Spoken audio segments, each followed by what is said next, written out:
Rusiyada azərbaycanlıların olduğu avtomobil qəzaya düşüb. Oxuazın məlumatına görə hadisə mayın 30-da Rusiya Federasiyasının Şimali Osetiya ərazisində baş verib. Lada Priora və Vaz-2107 markalı avtomobillər toqquşub. Hadisə nəticəsində 5 nəfər dünyasını dəyişib. Həlak olanlardan 3 nəfər Azərbaycan vətəndaşıdır. Dünyasını dəyişən azərbaycanlılardan ikisi Qazax, bir nəfər isə Ağstafa rayon sakinidir.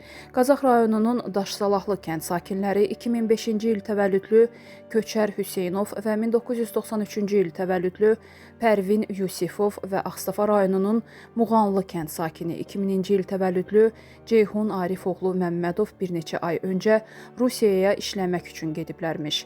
Həlak olan hər üç şəxsin cənazələri dünən gecə saatlarında Azərbaycana gətirilərək ailələrinə təhvil verilib.